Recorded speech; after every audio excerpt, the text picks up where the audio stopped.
దేశంలో మరోసారి ఎన్నికల నగారా మోగనుంది. పలు రాష్ట్రాల అసెంబ్లీ ఎన్నికలకు సంబంధించిన షెడ్యూల్ ఇవాళ కేంద్ర ఎన్నికల సంఘం ప్రకటించనుంది. అయితే ఏ రాష్ట్రాల షెడ్యూల్ విడుదల చేయనుందో తెలియాల్సి ఉంది.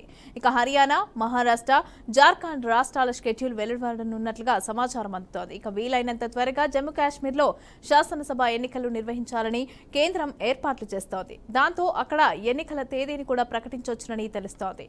నవంబర్ నెలతో మహారాష్ట్ర, హర్యానా రాష్ట్రాల అసెంబ్లీలకు గడువు ముగియనుంది. ఇక జార్ఖండ్ కు 2019 చివర్లో అసెంబ్లీ ఎన్నికలు జరిగాయి. ఆ చట్టసభ పదవీ కాలం జనవరితో ముగియనుంది. దాంతో ఈ 3 రాష్ట్రాలకు షెడ్యూల్ విడుదల కానుందని తెలుస్తోంది.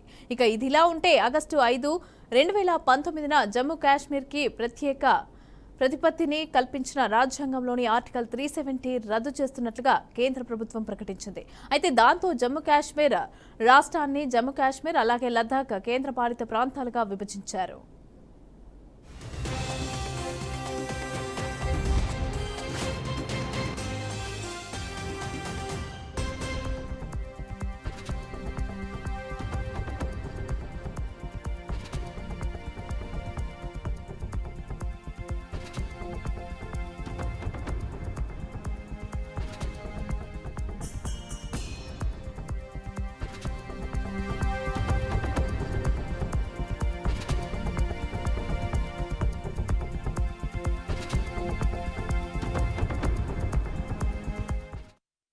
దేశంలో మరోసారి ఎన్నికల నగారా మోగనుంది.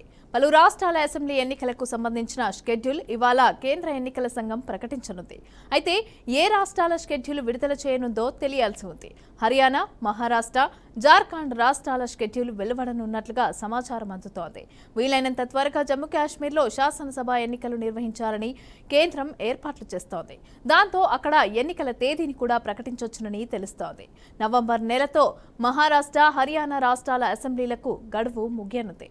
దాంతో జార్ఖండ్కి 2019 చివర్లో అసెంబ్లీ ఎన్నికలు జరిగాయి. అయితే ఆ చట్టసభ పదవీ కాలం జనవరితో ముగియనుంది. దాంతో ఈ 3 రాష్ట్రాలకు షెడ్యూల్ విడుదల కానుందని తెలుస్తోంది. ఇదిలా ఉంటే ఆగస్టు 5, 2019న జమ్మూ కాశ్మీర్కు ప్రత్యేక ప్రతిపత్తిని కల్పించిన రాజ్యాంగంలోని ఆర్టికల్ 370ని రద్దు చేస్తున్నట్లుగా కేంద్ర ప్రభుత్వం ప్రకటించింది. దాంతో జమ్మూ కాశ్మీర్ రాష్ట్రాన్ని జమ్మూ కాశ్మీర్ అలాగే లద్దాఖ్ కేంద్రపాలిత ప్రాంతాలుగా విభజించారు.